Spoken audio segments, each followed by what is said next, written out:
Doc, come on. Just give it to me straight, all right? I'm not sure you're prepared for this diagnosis. I'm ready. Just go on. To be quite frank, I haven't seen anything like this in my entire medical career. What's it called? We have a code 666. Mother, man.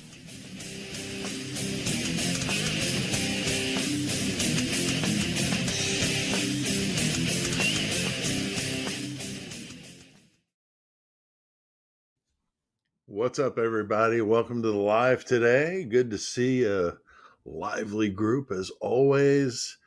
And hearing that intro, that was one of the first ones I did. Bringing them back, throwing them in a little rotation, so none of them will be forgotten. But I do need to get a chant or a playlist together on the channel where you guys can just play the intros if you want to hear any of them, and the full intro, because normally they're cut down. I may make a script that takes about 2 minutes to get through, and then I have to cut it down. But did you see my shirt? Do you guys like this one? I gotta say, I've got a new. You guys know I love T-shirts, and I found a website. I'm not getting paid for this, so I probably shouldn't do it. But whatever. I'm not like that. TeePublic, TeePublic.com. Fantastic. Quality shirts, lots of variations, lots of options. But I stumbled on this one and I was like, oh, yeah, I got to get it. But they got music stuff on there, movies. I mean, whatever you could think of on a T-shirt, they've got it. And it's a cool website. But I love this one because it fits what I've been saying, that I kick so much ass I had to take my leg. And I got one for the car too, for the back window.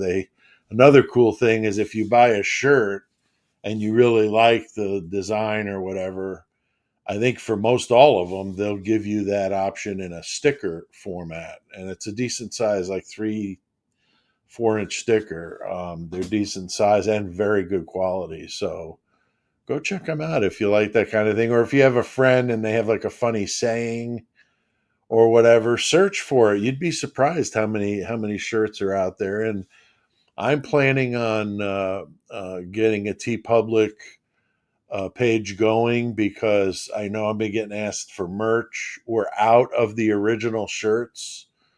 Pitbull Mama got the last. She got the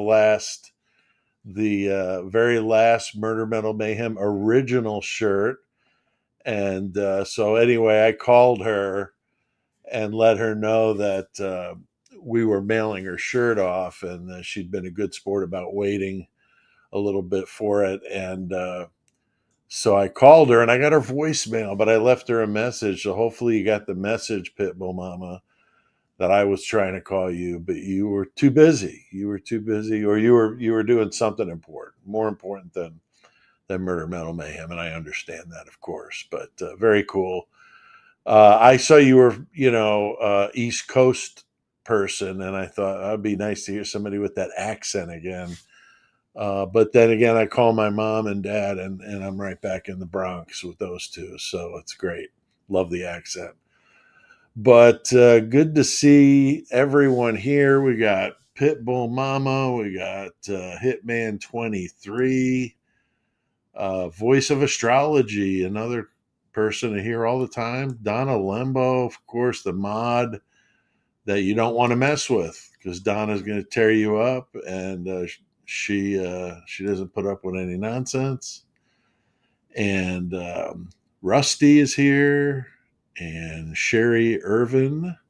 Teresa is here. Misleading evidence. I like that. That's good. Alicia, good one there. I am feeling better.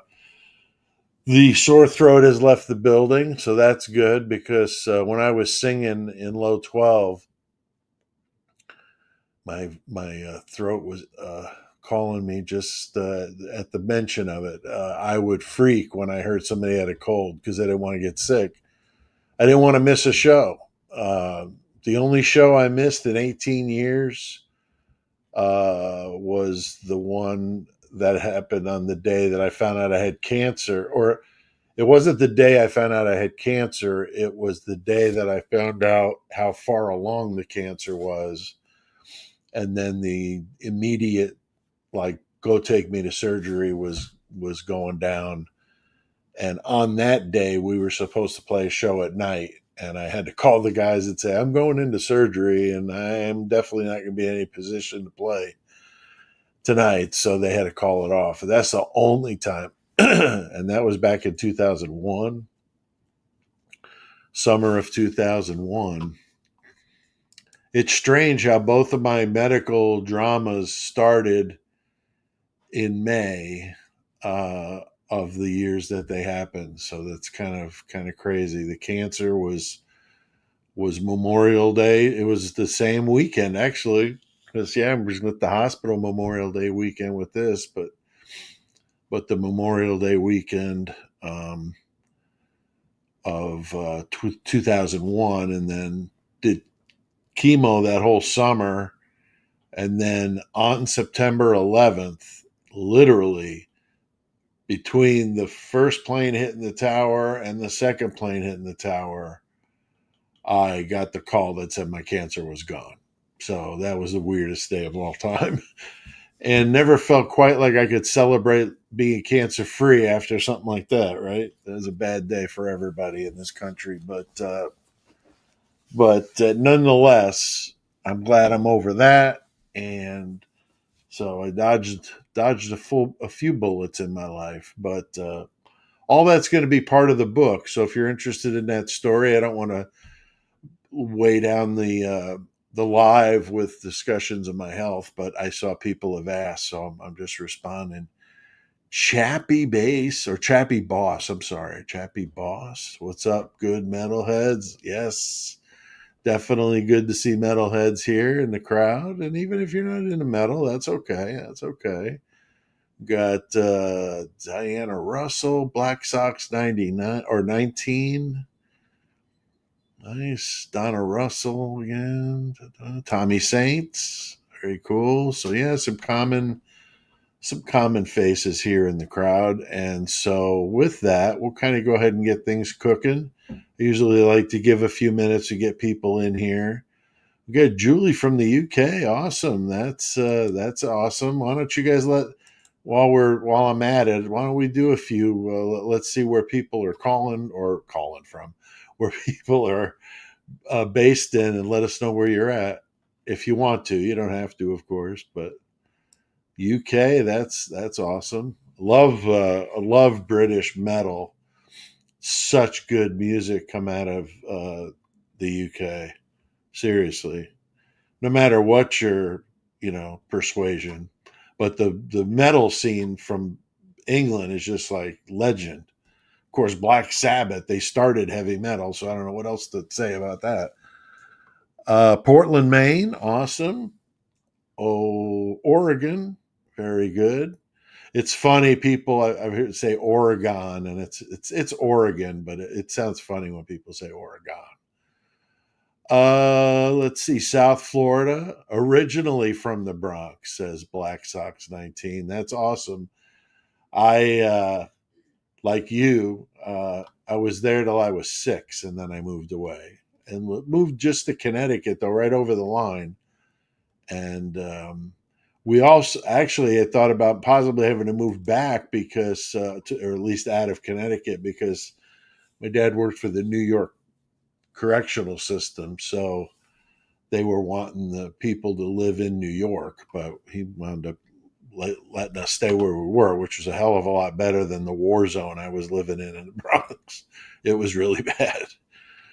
New Jersey, near the Poconos. Very nice, Donna. Very nice. I know my parents went there for their honeymoon, and just about every couple in the eastern part of the United States went there. Even my wife's parents that are from the Midwest went to the Poconos. Yeah, very famous, very nice. Over there in Brian Koberger country, too. Indiana, West Michigan. Let's see, Ohio. Originally from Brooklyn. Donna wants to make sure she mentions. I knew she was from the city, but didn't know where. Excellent. Excellent. Naples, Florida. Originally from Westchester, New York. Very good. Yeah, my dad was at that prison there in Westchester County, the women's prison. I'm trying to think of the name of it offhand. I can't think of it, but it was in Westchester County. I'm sure you know what I'm talking about. Fried clams with the bellies. Okay. Voice of astrology. That's good. Champagne glass honeymoons in the Poconos. Very good. Florida. South Beach, Miami. Wow, we got a good spread here. We got a good crowd. Very good. Okay, well, let's see. You guys know I like to work off of notes. It's kind of funny when I've done lives with people that aren't like I am with stuff. They're like, no, like I'm like, all right, well, I'll work up some notes and I'll send them to you. And they're like, what are you talking about? Notes, And they get my notes and I'm like really detailed, what I'm going to cover and then some alternate things in case I rip through all the ones I planned on doing. That's how I am when I do interviews. I've got all the questions mapped out. The person I'm interviewing, I give them the option to get the questions first. Some prefer it. I always ask, is there anything that you don't want me to talk about? Because I hate to be in the middle of an interview and ask that question, right? And then I have alternate questions in case I ask them a question and they answer another question in that one. Then I'll be short. So then I'll go to my alternate list. So I had a friend getting primed up to do a pretty big interview. And for him, it was like his first one. And I gave him that secret about the alternate topics because that's a good one to do because you never know when something's going to happen. And yeah. All right. Bedford, New York. Nice. Nice. Hitman 23. That's where my dad used to hunt. If I'm not mistaken, up in Bedford. Yeah. I used to hear those stories. We used to go up to the same area of upstate. My dad used to, it was some Christmas tree farms up that way. And the deer were tearing up this guy's trees. And so my dad went and hunted on the property. And the guy always, every year at Christmas, used to let me and my dad go up there and chop a tree down. So that was like a tradition with me and my dad. We'd go up there and chop a tree and take it home. And then my mom and sister were there to help us decorate it. It was cool. It was a cool tradition, but fond memories of upstate New York. Beautiful. If you're not from New York and you always think New York is just the city, then you need to go upstate, go to like the Cooperstown and do that whole thing. That's a nice trip. Nice time. All right. So the rules for the live today are is if you don't listen to Donna Lembo, you're in trouble because she's going to take care of it. The Italian stallion out there going to just tear you apart. So if you're acting foolish, she's going to just take you out. It's that simple. If Catherine S. is here today, she'll be there too. I know A.R. Hayes sometimes is lurking about, and A.R. Hayes is one of my mods as well, just like I'm one of his. So we help each other out. And so, so that's what we're going to be doing. And those guys are going to be ruling the roost. So don't act foolish. I know none of you guys will, but we get those people in here that just have nothing better to do, I guess. Just like in the comments. I mean, I read some of these comments. I'm like, really? Don't miss my new live show, Serial Killer Story Hour. If you missed it, we had a lot of fun with this on Tuesday, and I plan on doing them on Tuesday nights at 7 p.m. Central. Right now, that's the time. It could change if I feel I need to, but we had a pretty good crowd in there, 1 hour or less. So it's not a big, long 4-hour live. And it's a discussion on just the featured person I'm going to be talking about.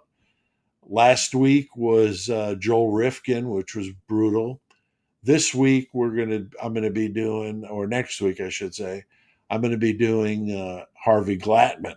Now, that's a name you probably never heard of before in true crime, but there's a reason he's going to be number two, because the Glamour Girl Slayer, he's the one that tricked women into taking pictures tied up, and then he would tell them, guess what I'm going to do to you? And he would, assault and then murder them. And a very nasty guy. Inspired Bundy, BTK, Gacy, Dean Coral. I mean, any of them that were into tying victims up tipped their hat to the Glamour Girl Slayer. So you'll be interested to find out what his thing was. He was really sick. Please like and comment, subscribe. Definitely helps the channel out. I'm getting close to 15,000.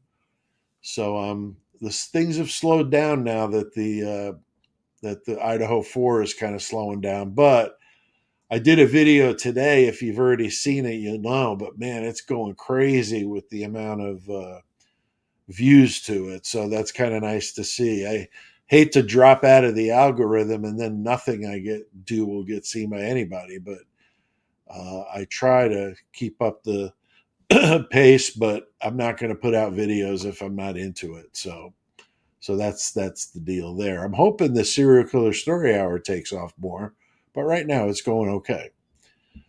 Thanks to the mods out there, Donna Lembo, Catherine S., and anyone I didn't mention. I know we have a few. They don't always make it, but we try.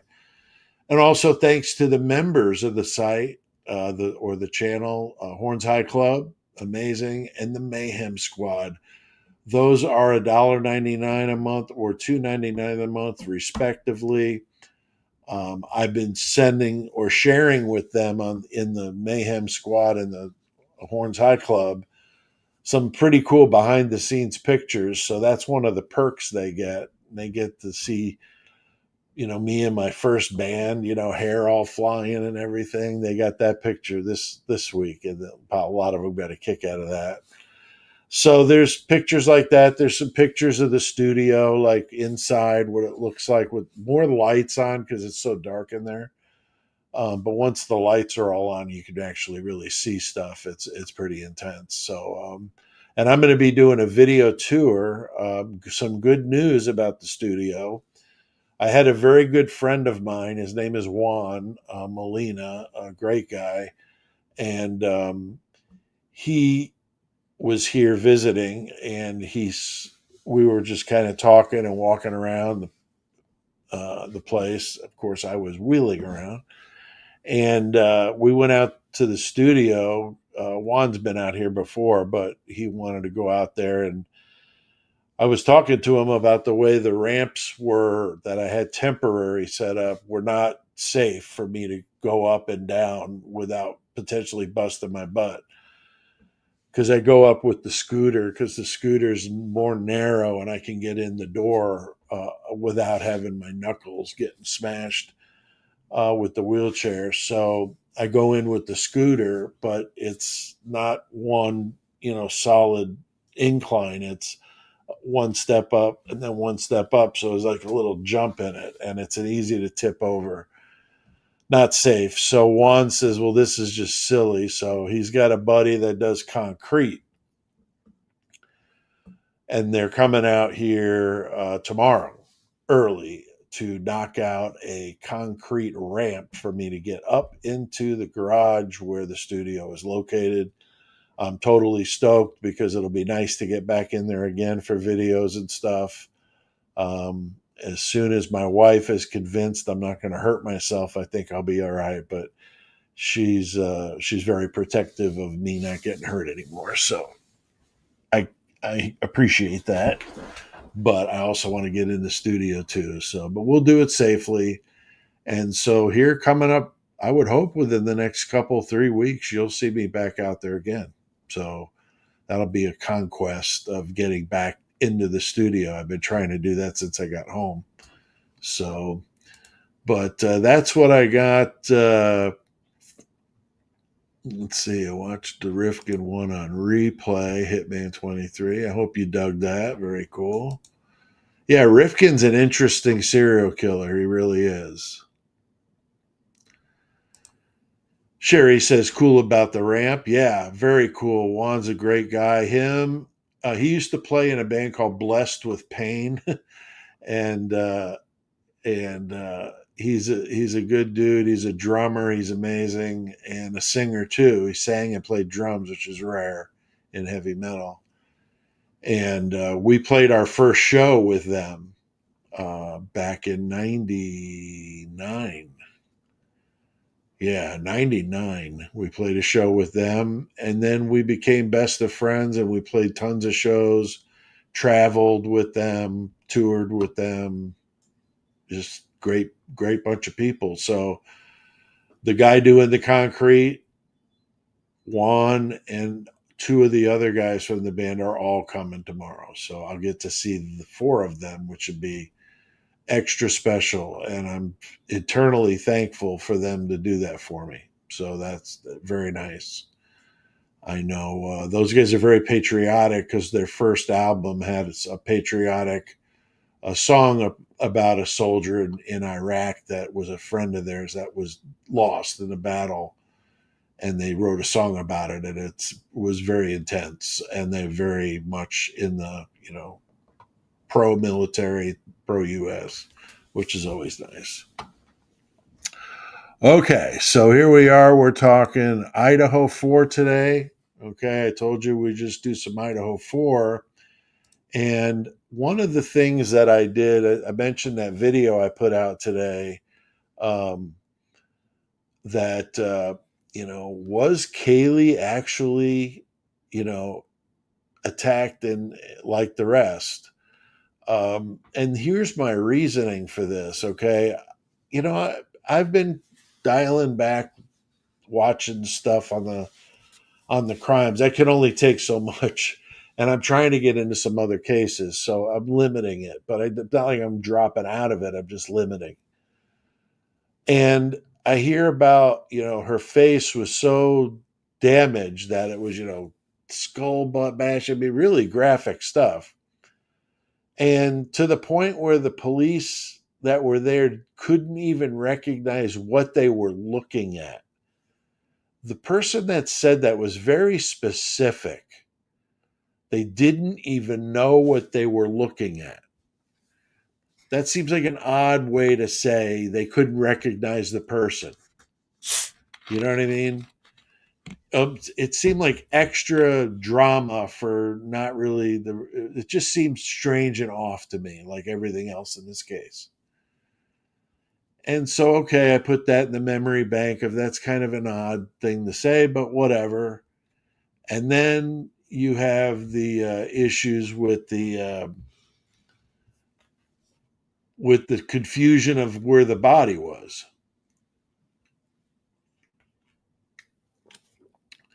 Today it's blackberry lemonade water. I don't know what you guys are drinking. You can let us know in the chat if you want. Let us know what you're drinking. If it's alcohol, that's cool. I don't drink, but not saying I don't enjoy a beer every now and again. Also, I forgot to mention, I just saw some stickers. I'm going to be giving some of these away today. So make sure you stick around. Make sure you pay attention to what I'm saying so you can get the answer right and win a sticker. I'll mail it to you. If you already won a sticker and you emailed in and everything and I haven't sent it, it's because I couldn't find the envelopes. But my beautiful wife came to the rescue as always, and she found the envelope. So I'm good, and I'll get these out. Okay, so you'll get one of these. They're almost done. I found another pile of them. I told you. There's not a whole lot in here. I don't want to completely be out of stickers though, because I always send them with the orders because I appreciate people who order. And speaking of ordering, the original shirts are gone. Finally got through all of them. But Pitbull Mama won a shirt or ordered a shirt, and she got the last one. As a matter of fact, we thought we were totally out, and I was bummed. I had to tell her we didn't have it, and my wife went in the studio, and I had one in there that I was probably holding up when I was giving them away. So thankfully she found that one, and that one went out to Pitbull Mama. So Pitbull Mama, you'll have an object that was in the studio, Horns High Studio. So hopefully there's no transfer DNA on the shirt that you get. Pitbull Mama, don't try to rook me into some sort of crime out there. Yeah, Bethany. What is up with Bethany? Oh, Bethany, that's a good one, Chappie Bass or Chappie Boss. Sorry, I keep saying bass. Chappie Boss. Uh, no show for the sentencing. Damn good question. I mean, she's been in a funk since I've known anything about her. I mean, she just seems like a real dumbass. Either that or she's just slicker than slick. One of the two. If she comes from money, I mean, they probably had her lawyered up in when that first text message. She's lawyered up, so there wasn't anything. She was at least smart enough to listen to the attorneys because they always tell you to shut up. You know, so they don't. They don't want you talking, right? Lawyers always say that. So. Pitbull Mama, very nice. Peach, you're great. Thank you. You don't have to say that, but I appreciate that. That's very nice. But yeah, I mean, where is she? I mean, I don't even understand why there is even an option for her to not be there. I mean, seriously, you were in the house where that happened. I don't give a crap whether you're sleeping, whether you're brushing your teeth, or whether you're watching Tom and Jerry on a Sunday morning with a bowl of cereal in your lap. I don't care. Okay. You need to be there. I mean, come on. This is just ridiculous. I mean, she can have her lawyer with her if she wants to have a damn lawyer with her, but it just doesn't make any sense. I mean, there's just something so suspicious about those two. I mean, I did the first moment I saw them. And Dylan, unfortunately, just has the look of like there's something off with her, but shouldn't go by looks. Just all of us that were wanted Brian Koberger to have a fair trial got upset when the other side was the guilters were talking about how evil he looked and all this kind of nonsense. And so I don't want to do that on our side, you know what I mean, and poke fun, or to bring the looks of somebody up. But I mean, I don't know, something about Dylan just really rubbed me the wrong way, and I did not trust her. And then, after all her lies were exposed and, everybody was, picking up on some of this crap, it wasn't just me and a few other creators out there. There was, a huge wave of the true crime community was throwing a fit, but unfortunately nothing gets done. I mean, I don't understand how when that idiot Bill Thompson, got up there at that press conference after the sentencing and said we had no evidence. A police officer should have gotten up from the crowd, gone up there and arrested that asshole. Because how do you say that and have a 30-year-old man now looking at life in prison? You had no evidence. Not we didn't have much evidence, we had no evidence. So, how does a prosecutor even get behind that? That's sadistic. If you know you don't have any evidence, it's not like he had a bunch and he was hiding it like they said, right? All this time, all we were told was, oh, you just wait. Oh, you just wait. He's got all kinds of stuff. And then, yep, it's going to be just lights out, blah, blah, blah. And we all wondered, gee, are they true? Are they telling the truth? And then sure enough, as they were, I remember at the sentencing when Thompson talked about what he did, he was like reading it off the PCA. And that PCA had already been destroyed by everybody on the planet. And then that idiot said they weren't going to use the PCA. PCA is not important anymore. So why are we using it? Why are we treating it like the damn Bible then? He just likes to play both sides of it. Uh, in 1 minute he says we didn't have any evidence of BK being around the house or in the house or anything like that, and then he goes and does another interview and makes it sound like he was in the house. He's just a liar. He's just a liar, and I think he should be brought up on charges, prosecutorial misconduct. I don't know exactly. I'm not a lawyer myself. I don't know exactly if how that would happen, but I mean that's just bogus. All right, let's see here. Donna, 100% or 100K. I'm not sure what that's about, Donna. It'd be nice if I had 100,000 subscribers while we were doing the live. That'd be cool. I'd love to get one of those play buttons, behind me there like they all do. I think that'd be kind of cool. As slow as it's taken to get up to 15,000, though, I don't know if I've got it in me to wait that long. But yeah. She's talking about the Donna, or I bet the Dylan GoFundMe. I'm sure that's what she's talking about. Yeah, the Dylan Mortensen GoFundMe. That's another joke. I mean, seriously. She comes from money too. What the hell she need money for? I mean, come on. That's ridiculous. I don't understand it. I mean, a GoFundMe that's well intentioned, especially somebody dealing with a medical issue or something like that. That's a whole different story. But these people that just do them just because, you know, I'm not going to say it. I'll wind up saying something I shouldn't say, but they just, it's just terrible because you pull at people's heartstrings. That's not right. It shouldn't be that way. I mean, I don't know what she needs this money for to get herself better. Like I said, she comes from some money. I don't know about like Bethany money or Ethan Chapin money, but I mean, she comes from money. That's another odd coincidence that all those kids had. Not all, most of those uh, people had in that house was money connections and criminal connections.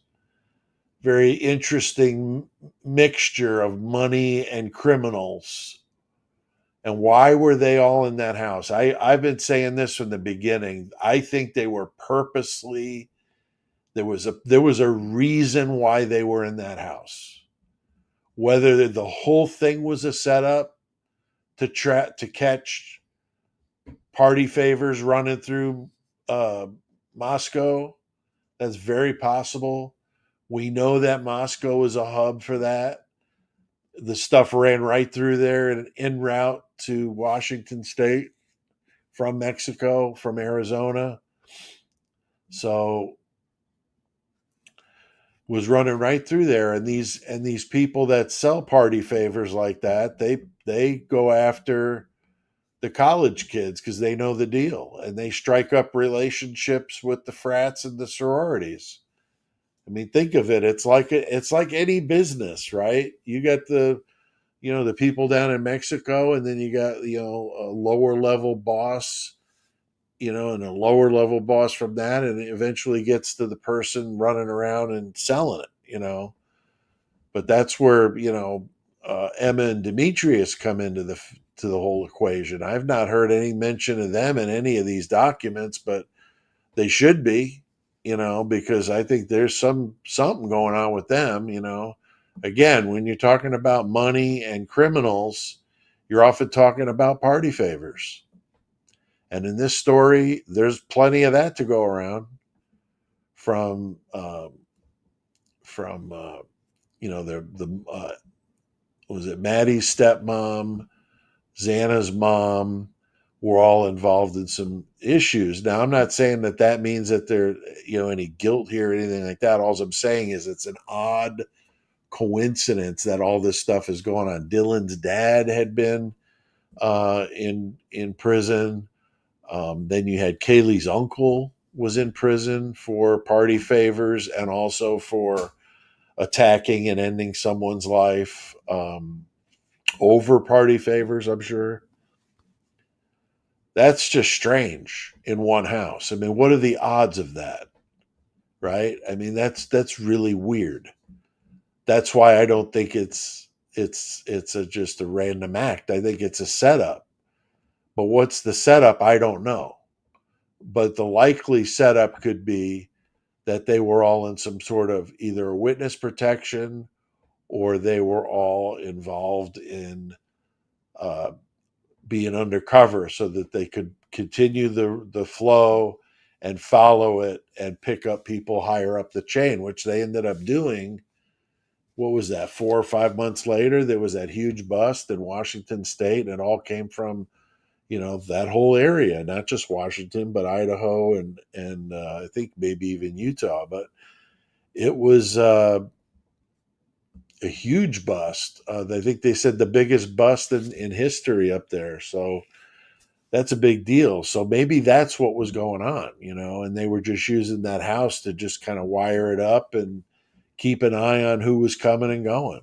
And maybe they needed to abort the operation for some reason, and so they set this up. I mean, that's what I said with the aliving theory. I called it the alive theory because I thought it's possible. Now, I'm not saying that that's what my theory is, but all I'm saying is that's very, very possible. And I had Michael Adario on to talk about, his theory because he's the one that started that whole thing with, was it a psyop? Is it something like that? And I had him with me and we walked through it. It's interesting stuff, but there's a lot of interesting stuff here. So I don't want to beat that to death because not everybody's on board with that. But voice of astrology here, putting it very simply, it's the whole thing seems like a cover up. That's exactly right. That's exactly right. Now I'm going to go into the settings here for a second. I'm going to see if I can gift any memberships. Let me see. I did that last time, so I may not be able to do it, but I'm going to try.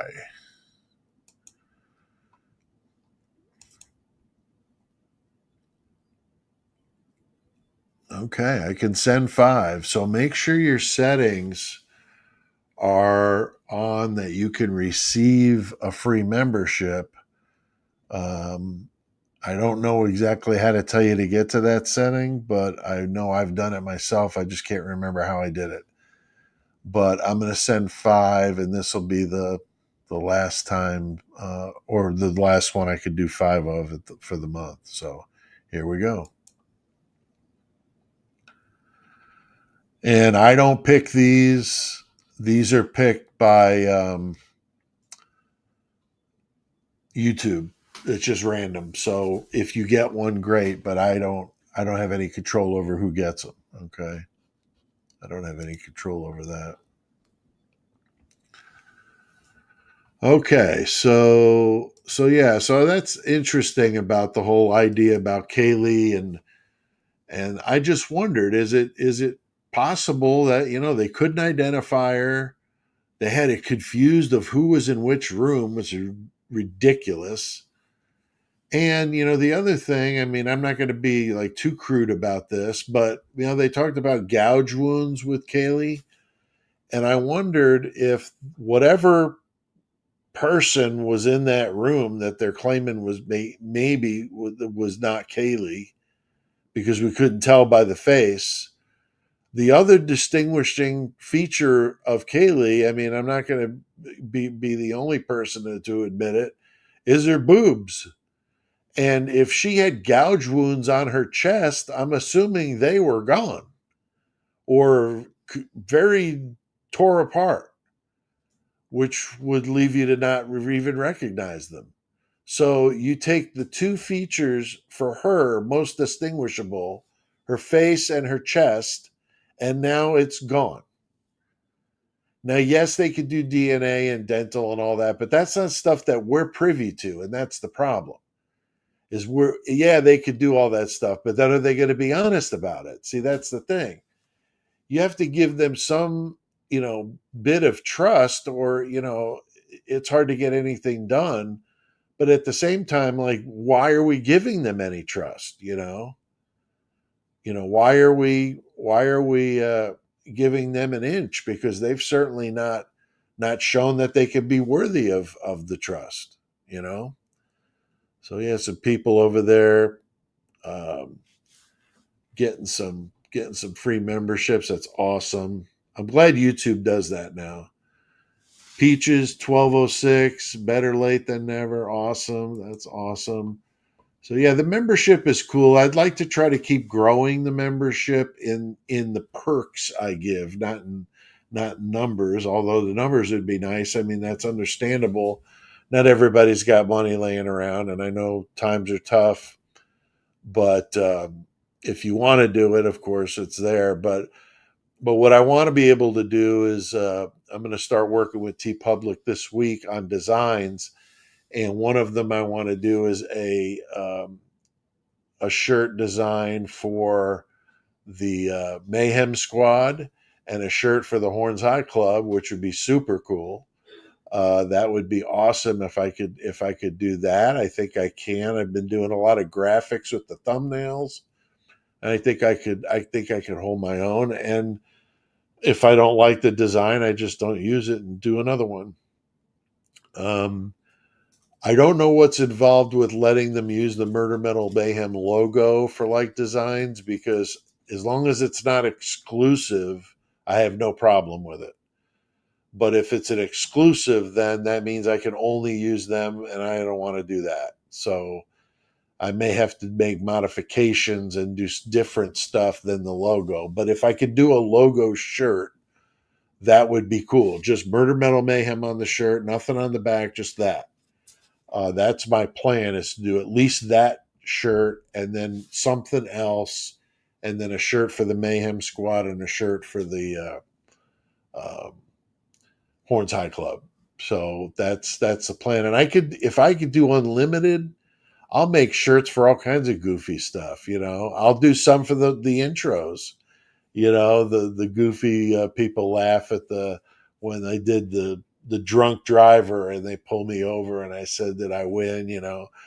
They could do all kinds of fun inside jokes with it. Because you could print them out yourself, or you can decide what the logo is on, and then get it made. So if you want a coffee cup with it on there, you can do that. It depends what the logo looks like, and its shape depends on the stuff you can put it on. But I would be cool with letting them do whatever. Shower curtain. I mean, you could go crazy with it. So that'd be cool. Get a Murder Metal Mayhem shower curtain. That would be badass, right? So, so I'm anxious to try it. My friends at the Painted Wraith, which I've talked about before, that oddity shop that my friend owns in Bloomington, Illinois. He is he's got his merch now through T Public, and he really likes it. And I ordered a shirt from him, and the quality was good, and I got it really fast too. So that was even better. I got it in like a week. So that's good stuff. Tommy Saint says that's psycho. LOL. Definitely. It'll be psycho, Tommy. It'll be psycho. Should be good. All right, let's see. What's next on the list? The Gonzalez family. We kind of touched on this when we were talking about Kaylee, but let's see if there's any more stuff you'd like to talk about, because that whole scene is just strange. I mean, Steve Gonzalez is weird. I mean, he goes in like different phases of getting all nasty and then being more calm. And then that speech he gave just seemed like it was. I was expecting that guy to jump over the barrier and get at Koberger. I seriously would have loved to have seen it, and I wouldn't have wanted to have seen him hurting a dude because I don't think he did it. But it would have been cool to see him get the beat down, right? But especially if this whole thing is BS. I mean, if this whole thing is BS and that was just a show, but I talked about this before. My mom said this, which is interesting because right after the sentencing, I talked to her and she told me she watched it, which surprised me because she doesn't normally follow the case. She's in the chat sometimes in the beginning, but she's not a big Idaho 4 fanatic like us. And she said that the first thing she said was, she said that looked fake to me. And I thought that was interesting because she'd never heard that from me. Um, that was her read on it, was the whole thing seemed fake. And I would agree with that. I would agree with that. It just seemed like it was all this, like everything else in this case. To me, it all seems like a play. It seems like I'm watching like a new show on NBC about these college kids that get murdered and these people try to figure out what happened. That's what I feel like I'm watching. Except this is like really bad. Like I would be watching it and going, who are the writers for this show? This is ridiculous. I mean, come on, it doesn't even make any sense. Like with Showalter, I mean, blood on his door. I mean, for Christ's sake. I mean, what more do you need? I mean, the guy had blood specks on his front door. I don't care that he's a hunter. I mean, seriously. I mean, could you imagine if Koberger had blood droplets on his front door? They would have gone nuts. So to me, I mean, that whole document 73 that they dumped, that's the one about that mentions Showalter. They talked about those samples they took. I mean, what happened to the damn samples? And then I find out, oh, the evidence shed caught fire. That's another one of those things. Like if you were watching a movie or a TV show and the police said, "Oh, or where's that blood evidence, chief? We need to rerun that test again." "Oh, that burned up in the warehouse fire, Tom. Seriously? Burned up in a fire? I mean, this is like dog ate my homework level bullshit. I mean, it's ridiculous is what it is. Ridiculous. So then with Idaho 4, that level of ridiculous is not enough. No. No. Got to go more in, okay? So what's more ridiculous than the evidence shed caught on fire is oh boy, we just realized the refrigeration we were using for our blood and DNA samples. Somebody, it's not working. Went for a whole shift, didn't work. So a lot of those samples are meaningless now. They're junk. Sorry. Really? I mean, seriously. They don't have an alarm system built into that thing. I mean, I've worked on job sites back when I was a working man. I worked on job sites where they had uh, scientific experiments that had to be refrigerated. This is at the USDA. And they had a room full of nothing but experiments. It was so cool. I got a tour of it. And there's all these different germs and this and that, but they're all in these like secluded little pods and all tied into the refrigeration. And we were working on a system that was next to this room and next to the services that were providing the refrigeration. So they were giving us a lesson of, if you screw up, you're going to lose like dozens and dozens of years of experiments on very important things like medicine and stuff like that. Talk about putting the pressure on. So I remember it, okay? And they had a backup system. They had a backup of the backup. And they had alarms for each stage of the crisis. So everybody in that damn building would know that we're losing refrigeration, we're switching to the backup with an alarm. So I don't buy it. I don't buy it that it was an accident. My guess is somebody pulled the damn plug on a Friday night, and then Monday morning they come back into work and go, oh, gee, the cleaning people must have unplugged the refrigerator again. Oops. That's what I'm guessing probably happened. So you have just outright lying. I mean, imagine if you had a kid telling you this stuff. Anybody that's a parent, you tell me if you would believe your kids telling you some of these stories. Like, yeah, we were at a party and somebody died, but we waited 8 hours before we called 911. Ma, we were watching a couple movies. Hell, we were watching The Godfather. We were just started with Godfather 1. So, we were hardcore going all three watching it. That could wait. They're already gone. I mean, really? So any of this nonsense wouldn't pass the smell test to a parent. So, and then doing the GoFundMe, as Donna mentioned, it's just ridiculous. I mean, just unbelievable with the way this case has gone, for sure, for sure. Well, I've been trying to follow the chat now that I got eagle eyes with my eye surgery. So looking good. I'm going to give away one of these stickers. Okay, I'm going to give away one of these stickers now. So what I'm going to do is I'm going to give you a minute to answer the question. Just put it in the chat. You get one shot, so you can't answer like 50 times. You get one shot.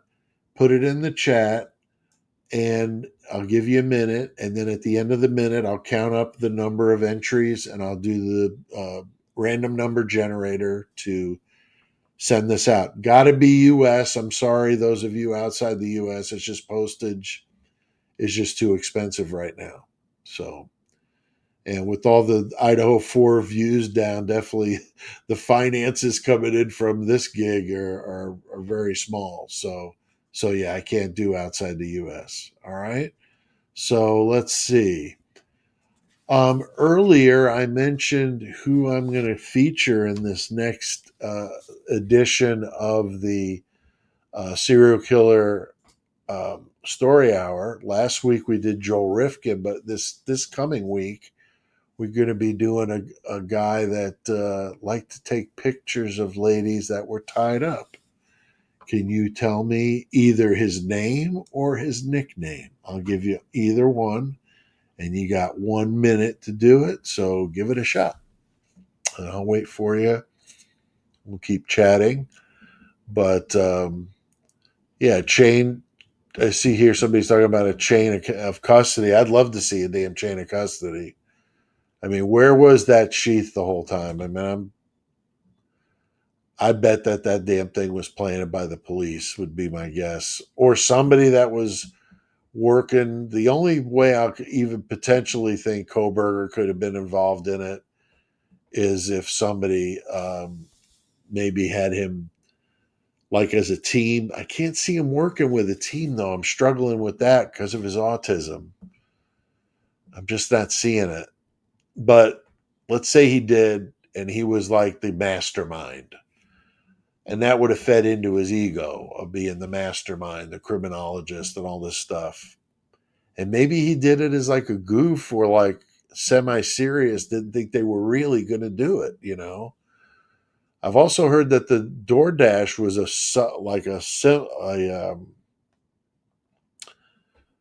sign that the crimes were done, so that somebody could see the DoorDash. It wouldn't be picked up because everybody inside would be gone, and it would just sit outside. A person driving by would see it and go, "Okay, it's done," and then they would proceed with either cleaning it up or rearranging it or whatever the hell they did.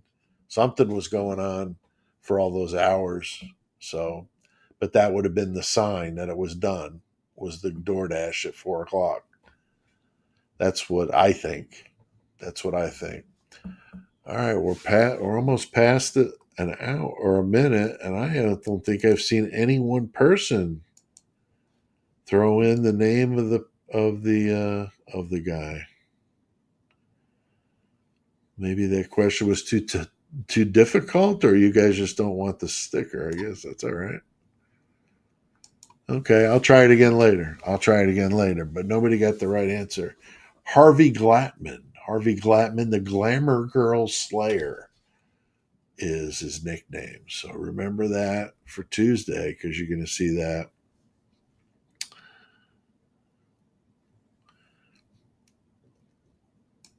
All right, I'm seeing here Zoe Bibowie just got harassed for stating my opinion. I'm not sure where you got harassed.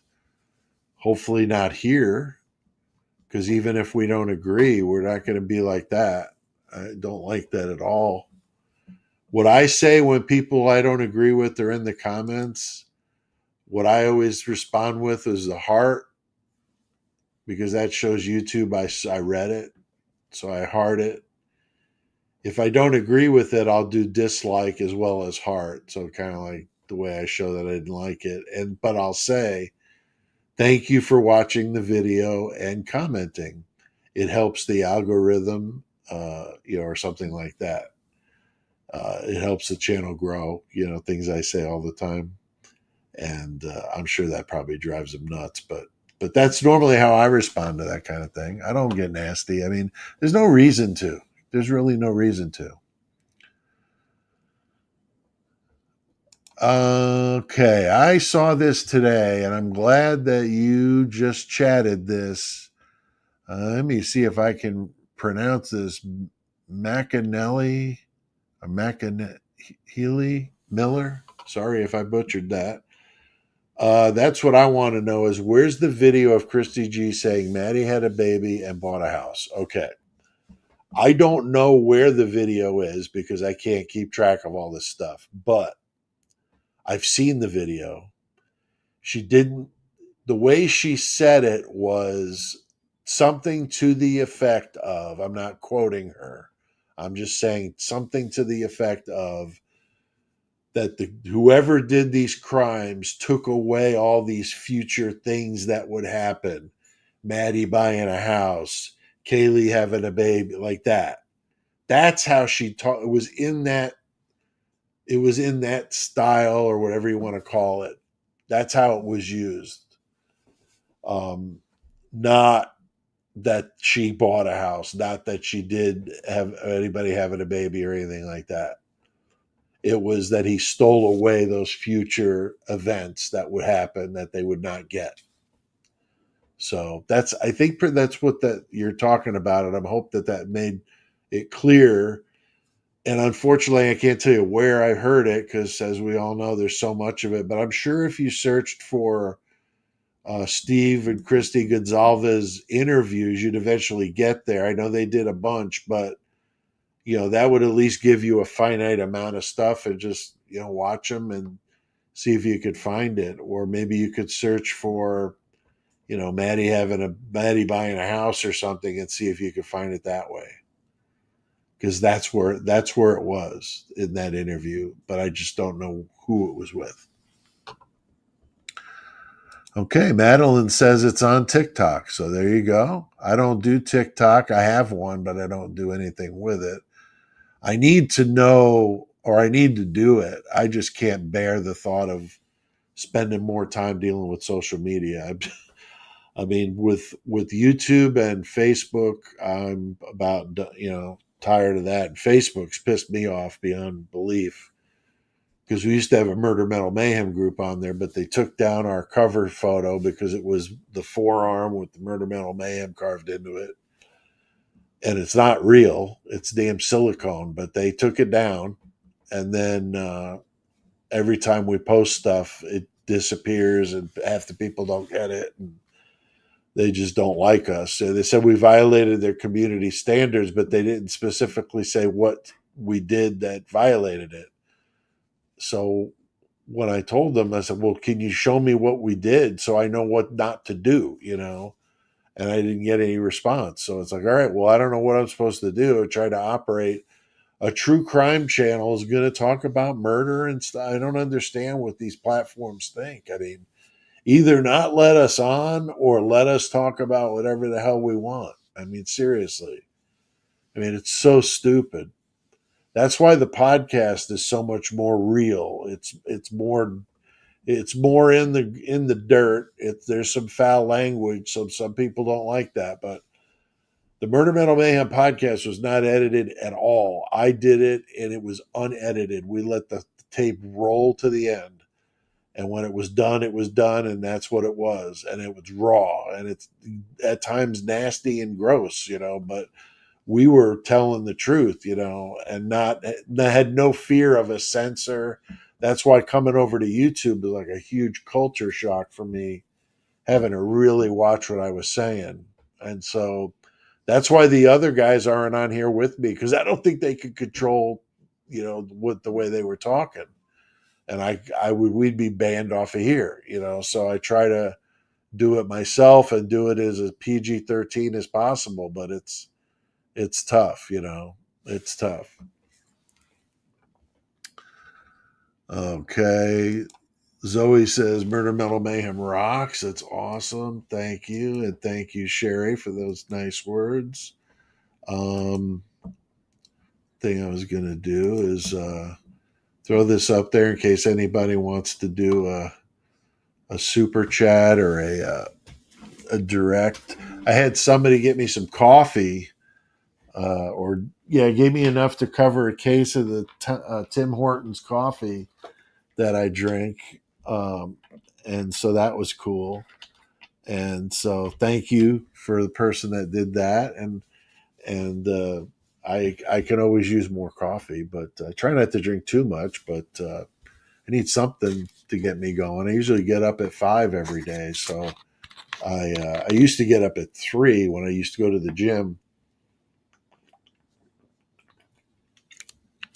And that was nuts. Some days I might sleep in, get 3:15, but I used to get up that early, seriously. But let's see. Let's see what Carrie's got to say, or Kari. I think it's Report 77, where a witness comes forward to James Fry about an argument at Mad Greek that led the perp to follow the victims and sneak into the 1122 house without their knowledge. That's interesting. I thought I heard something about this. I'll have to look at that again, because I know that there was that story I just heard where apparently a month after the crimes on December 13th, somebody in Pullman had 4 people, hurt 4 people with a knife. I don't think he ended their life or lives, but injured 4 people with a knife, and then was acting all weird and stuff. And it was December 13th, so it was a month after the crime, and was going on and on about stuff that you wouldn't know if you weren't involved. And so that certainly makes you wonder who the hell was that. And Pullman let Moscow know about it, and apparently Moscow didn't, pay too much attention to the stuff that people were saying. So it's definitely concerning. But this one I'll have to look at it again.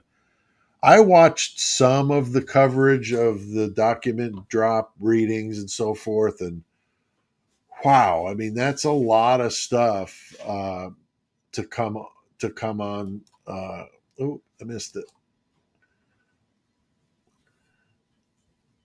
Excellent words, Bloom. Yes, I appreciate that, and I did see that you were Canadian as well, from Toronto. Love some Toronto heavy metal. I interviewed a great young band called Corrosive that was from Toronto, and it was in the dead of winter here, and it was like, I don't know, It was cold, but it was a lot.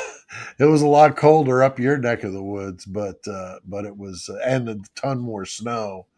We only had like 2 inches of snow, and you guys had like feet of snow. So yes, thank you very much. That was very nice of you to do that.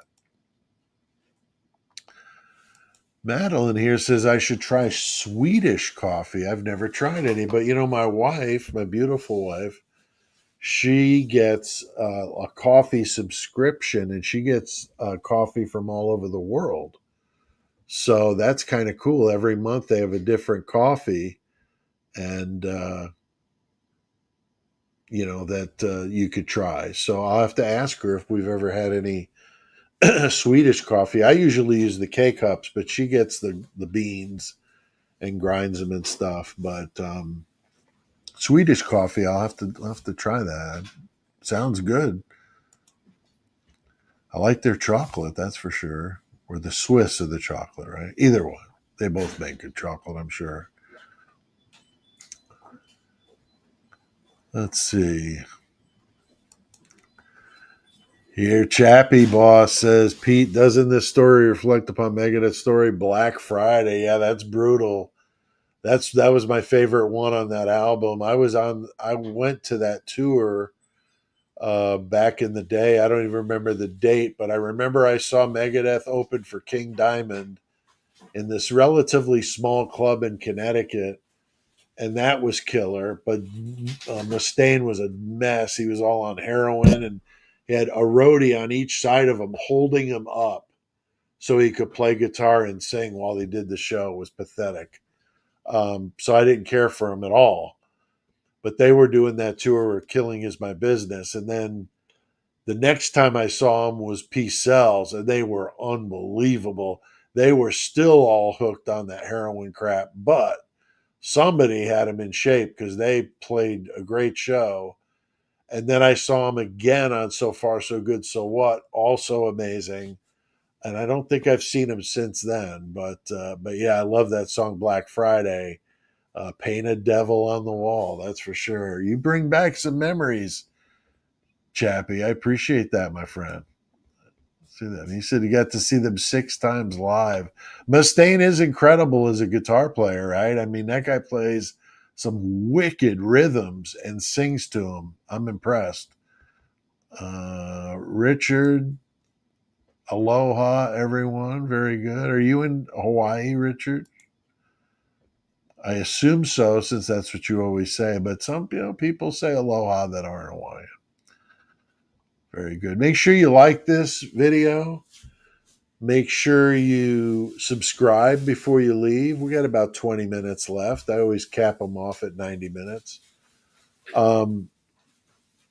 If you haven't subscribed, please do that before you go. I'm getting really close to my next level here. So, any of the people that are watching that are not subscribed, please do that. And if you want to drop a comment, if you're watching on the replay, you guys can comment below, and that helps the replay video get some traction. So the more comments, the better.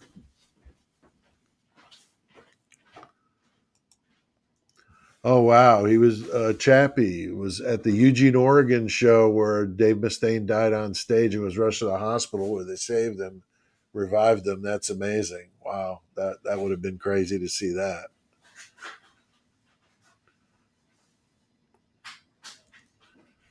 Very cool. The Richard says he lived most of his life in Oahu, but not there now. Okay. Well, I've never been. I've never been there. There's an army base there that everybody in basic training wished we could get as a duty assignment. But what was funny was the one guy. Okay, the army has a funny way of doing this. There was one guy in my platoon that kept trying to escape, like run away, because they really clamped down on that. And you could be a deserter if you run away. So that's a serious offense. You could be put in jail for that. So anyway, he had his what was I going to say? Dang it! Oh, they would he would always try to escape, and they'd always catch him, and he'd get in all kinds of trouble and this and that. And he tried to get out. He tried to claim he was, you know, all sorts of things. He wasn't pulling a clinger and putting on dresses, but he was doing everything he could to get out. And then he comes down. We all got our duty assignments, and I joined the army during the Desert Storm, so there was a lot of stuff going on over there, obviously. So at first, we all came down for orders to go to Kuwait. So we were all supposed to go straight into the war. And then about 2 weeks after that, they changed the orders, and everybody's staying stateside because the war was winding down. So I didn't have to go over there, but I was at Fort Hood, Texas. But this guy, he he kept trying to get away and all this trouble all the time, and then eventually he gets Hawaii as his duty assignment. And even the drill sergeants were pissed because they were like, we've never ever even known somebody to get Hawaii coming out of basic training, right? So it was pretty funny. I always wondered what happened to him, if he turned into like the super soldier or if he was still trying to get out when he got to Hawaii. I'm not sure, but at least he was at a nice place. He was born in eastern Kentucky, and he had the accent to prove it, but he was a trip. Richard served during wartime as well. So yeah, I got um, the Desert Storm ribbon up for my uniform, but I wasn't there. As long as you served while the war was actively going on, then you got it. So, but all right, let's see what else I got here on the list. The photos. What do you guys think about these photos? I mean, I don't know. I remember reading Helter Skelter, sneaking it away when my mom was reading it when I was a kid because the pictures were like, oh my God, it was so crazy. Where did we go from there? I mean, like, why don't we see these pictures? I mean, seriously. I mean, I get you don't want to show them to. There's my wife. Are you wearing one of my shirts again? Yes. God dang it! She keeps taking my shirts. That's why I got to order all these shirts, and she keeps taking them. She's my Ozzy shirt. Man, that's bogus. Ordered the Diary of a Madman Ozzy shirt. That's my favorite Ozzy album. I've been so bummed Taking it off now. since he's been gone. I'm so bummed since he's been gone. I mean, seriously, the guy invented heavy metal. I mean, him and Black Sabbath. I mean, it's sad, but yeah, Helter Skelter was wild, and so now we're getting pictures of like droplets. Like you have to have a magnifying glass to see them. And I had the pictures ready to just go over with you guys if you guys wanted me to go over any of them. But we've got about 17 minutes left. If anybody wants to go through them, or if you just want to put something down and let me know. Um, Richard says he's wearing a Murder Metal Mayhem shirt. Dude, you know how many of those shirts I've sent out to people? Plus, my necrotizing fasciitis brain, which doesn't work that well sometimes. I get stuck on a word, as I've done a couple times in this presentation already. So I don't remember specifically. I remember your screen name, my friend, but not much else. I'm just, like I said, my memory isn't what it was. So I have to prepare for things a little different now. But that's okay. I'm alive. Almost died 5 times during that whole drama with all the surgeries I had. It was nasty. So it was a bad, bad, bad thing. Let's see. Pitbull Mama. Where did she go? There is no bloodbath visible, without a doubt. Without a doubt.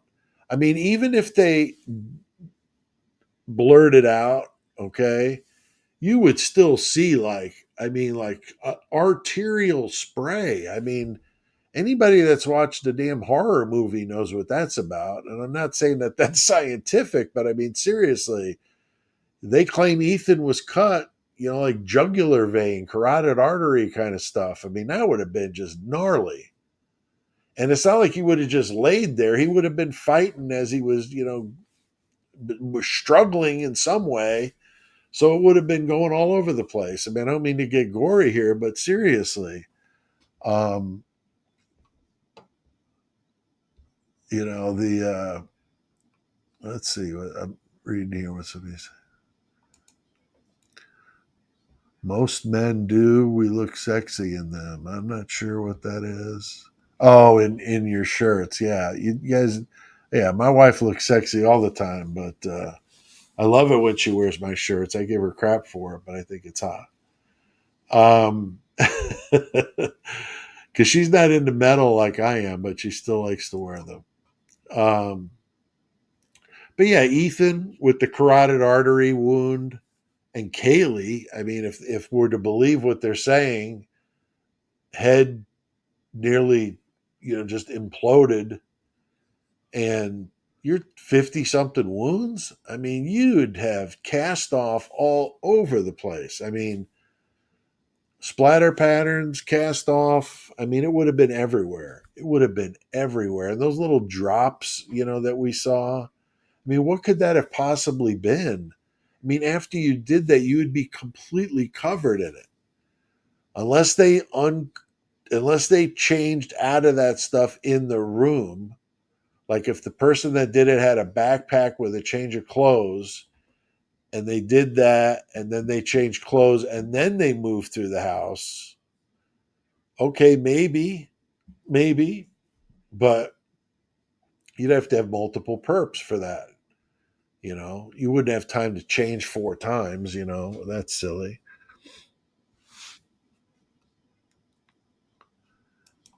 All right, Richard. Yeah, go ahead and email me. I'm not the best at email, only because my time is limited. Now that I'm retired, I'm prioritizing, and I don't want to be chained down to having to check everything every second. So I'll see it, but yeah, go ahead and send it to me, dude.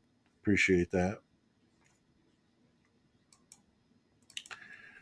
Here, Diana says they started upstairs and went downstairs. There was no blood, fingerprints anywhere. Yeah, I mean, it's not believable. It's just not. Now, I know that they had time to clean up, but then in some of the pictures, it looked like, there was a little bit of a mess. But think about it. If you were smart, and I'm not saying any of these people were smart, but if you were, let's go on that assumption, somebody in that damn house had some brains. You would have cleaned up the common areas where your footprint would have been to tie you into this thing, which is why that latent footprint outside Dylan's door is key. You would have cleaned up the common areas, left the 2 rooms alone, cleaned up the common areas, wiping everything down, sealing the floor, and doing it in a methodical, thorough way, and then go through and make it look like college kids live there. Remember those those cups up on the table? They were all up on the table. That seemed odd. If you had Ethan and the people in there struggling, would that table have not gotten hit? I mean, the table was right in the middle of the damn room. I can't imagine somebody walking around in darkness not hitting that table, walking through that room to get to Xana's room. So what, did they stop and put the table back up and set up the cups again? I mean, seriously.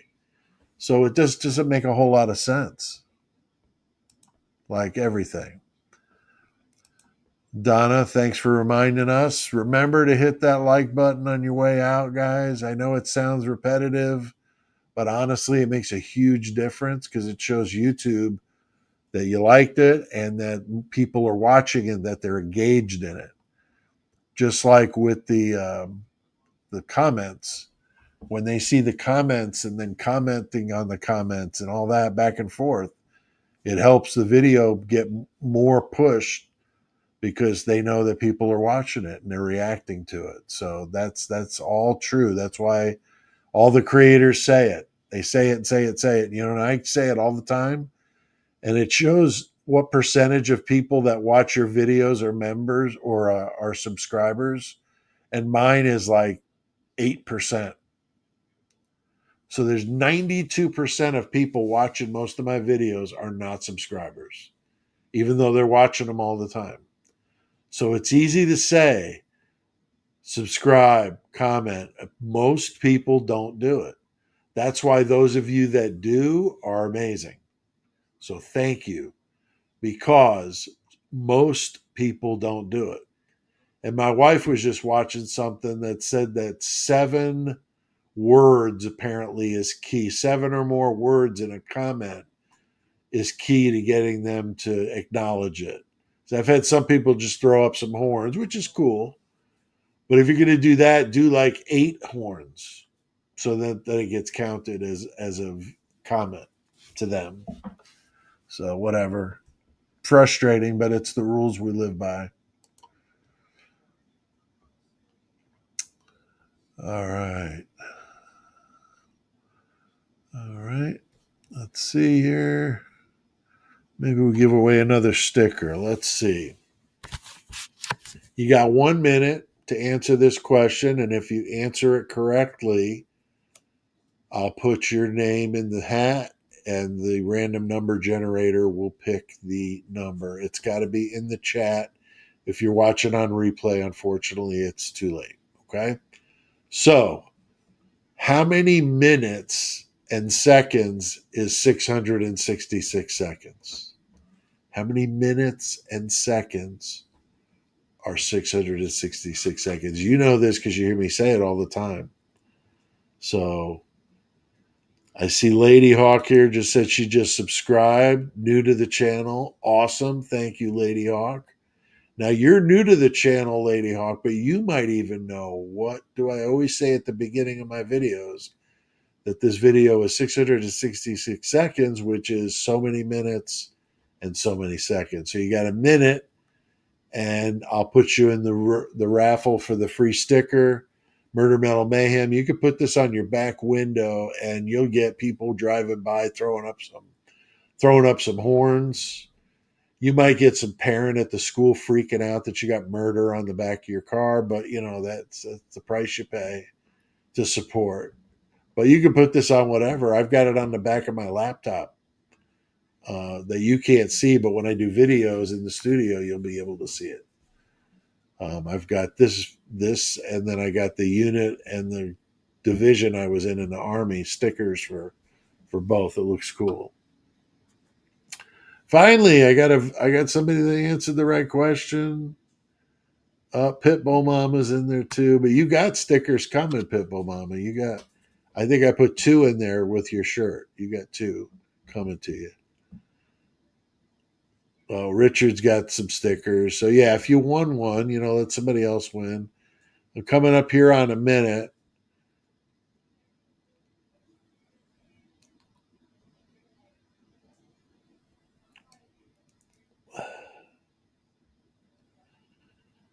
Okay.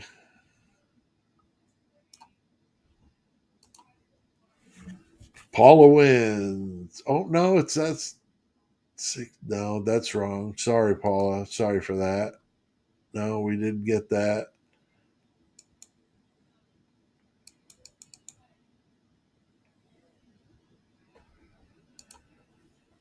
Lady Hawk wins. Excellent. Brand new subscriber, or brand new member or subscriber. I'm sorry, I keep saying that.